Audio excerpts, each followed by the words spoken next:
Wittgenstein thought that there isn't any point of view outside of language where we can, so to speak, stand back and appraise the language game from a non-linguistic point of view. He thought there wasn't any Archimedean point from which we could get away from operating inside a language game, stand back and appraise the success or failure of language in representing reality. He thought that was impossible. We're always operating within the language game. We're always operating within some language game or other. There's no conception that we have of appraisal or of getting at the world apart from operating within a language game. But now, what has happened to the real? For me to be able to see this as a hand, or that as a table, I must be in possession of the concepts hand and a table.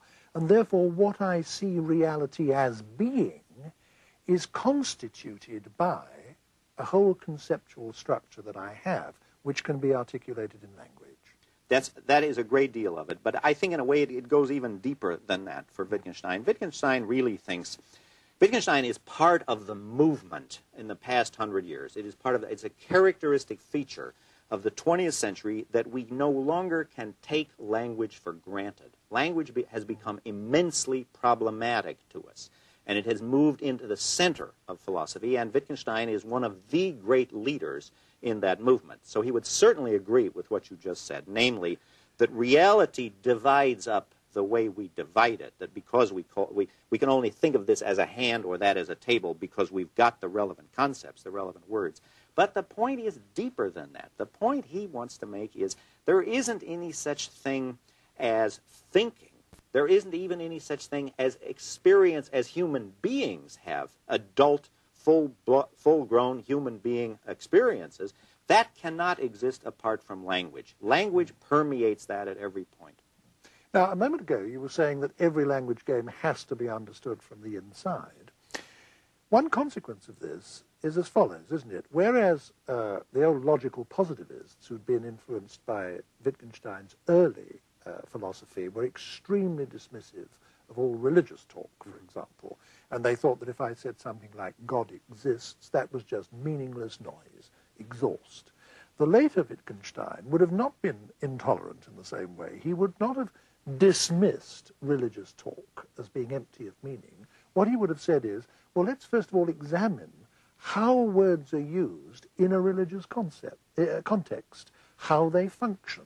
Let's look at their use. Let's, as it were, get inside the religious language game, as he would have put it, and see how these terms are being used, and then we can judge whether they're being used legitimately, not legitimately, or whatever it might be. Well, you have to be very careful about that last bit. You see, because what Wittgenstein would say is it's not our task as philosophy to appraise the success or failure of the religious language game. All we can do is describe how it's played. And the important thing is to see that it isn't played like the scientific language game. It's ridiculous, he thinks, that we should take religious utterances as if they were sort of second-rate scientific utterances for which there was inadequate evidence. Yeah. And he was always anxious to insist, well, we ought to look at the role that religion and religious utterances play in people's lives. That's the meaning of these utterances, to see what sort of a role they actually play in people's lives. And he disliked the idea that we should over-intellectualize this and make it into some kind of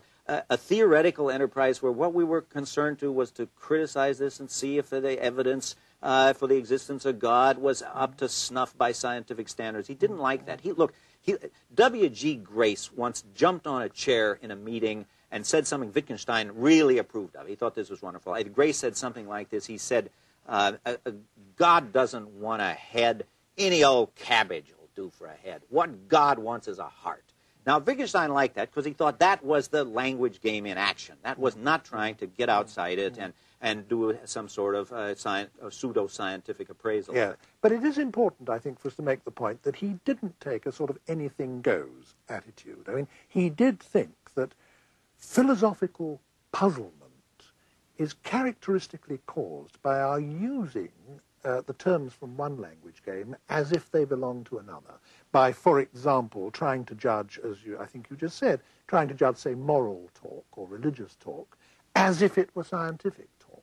And that having got ourselves into these puzzles and problems, the way to get ourselves out of them was to pay very strict attention to the way the words that we were using normally functioned in I think that's right. In actual human discourse. And he does have various ways that he summarizes this. He says philosophical problems characteristically arise when we take the word out of the language game where it's at home and then try to think of it as something sublime. We want to inquire into the nature of the good, the true, or the beautiful, instead of just looking at how these words are actually used in the language game where they get their meaning. But there's something you said that I want to take that Wittgenstein makes between games and the use of language. There was one important aspect of it that we didn't take up, because we can't talk about everything at once. A game is a rule-governed activity, and language is a rule-governed activity, and has to be, because if I didn't follow certain linguistic rules, what I said would be unintelligible and wouldn't communicate or perform any of the functions I want it to perform, so I have to follow certain rules. Now, Wittgenstein argued that because that was so, there could be no such thing, even in theory, as a private language. And his argument to this effect has become one of the most controversial aspects of his philosophy. Can you say a word about it? Yeah, it sure has. Well, I would be glad to. In a way, I'm reluctant to get into this hassle because there's so much junk written about the private language argument. But just let me say a little bit about it. First of all, you got to say something about rules. We've been talking as if the notion of a rule for Wittgenstein was unproblematic, but it wasn't. His notion of a rule is itself one of his important contributions to philosophy. What he thought was, first of all, that rules don't block off all eventualities, that language isn't everywhere bounded by rules. Nothing is everywhere bounded by rules. There are always lots of gaps left open by any system of rules. He gives the example of throwing a tennis ball when you serve. There's no rule how high you have to throw it. But I suppose if somebody could throw the thing 5 miles high and we had to wait all day, they'd make a rule. I mean, the rules are never final. Now, another thing he said about rules is that rules are always subject to different interpretations. And if you've ever been through the income tax laws, you know this. I mean, the American history of it is a series of different interpretations.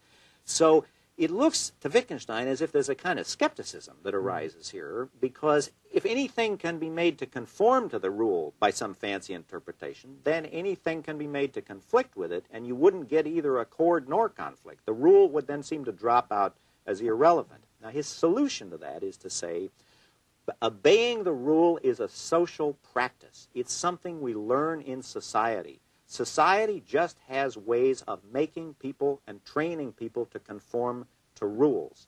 Now, he applies that to this whole private language problem. The problem of the private language is, could there be a language where I just named my own private sensations in a way that no one else could understand it? Now, the reason for all the fuss is that a lot of people in the history of philosophy have thought that must be the basic use of language. In the whole Cartesian language tradition, must name inner experiences. That we get to the real world, the external world, by starting from our inner experiences, by starting from inside and working outward.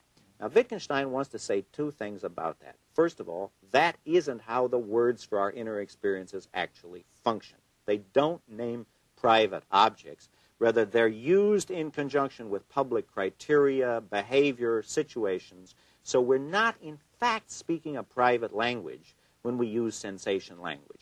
But secondly, and more controversially, he says we couldn't, in fact, speak a private language. We couldn't give a private, ostensive definition where we just sort of point inwardly to some private experience and name that experience. Because, he said, unless we can appeal to some larger social gathering, there won't be any difference between my thinking I'm using the word right and I'm actually using it right. So his discussion of the rules and the social character of rules is really what underlies his rejection of the idea of a private language. And it's important for him to reject the idea of a private language, as you say, because he's reacting against a whole tradition of philosophy that goes back to, I suppose, Descartes, but certainly includes Locke, Berkeley, Hume, the empiricist philosophers who say that we start by cognition of essentially private states of mind and infer the world or build up a conception of the world from that. What? Now, the later Wittgenstein seems to me to be saying this, that because the sum total of a word's possible uses constitute its meaning, in the end, what language means and what words mean depend on forms of life, on the social contexts within which they're used. And in fact, he uses that phrase, forms of life, a great deal. So that all the ultimate criteria of meaning are not personal, are not private at all. They are essentially social, are they not? That's right. And it's important to emphasize that the notion of use is itself a social notion. It's something that I do in conjunction with other members of a society, and it's only because I'm trained to respond in certain ways that we avoid this skepticism that says, well, anything I do can be made to seem to be in accord with some rule or other, or I could always interpret the rule in such a way that would come out in accord with it. And he does emphasize the idea that a language is a form of life, that we can't sort of carve off the language and look at it apart from the human activities where it actually has its meaning.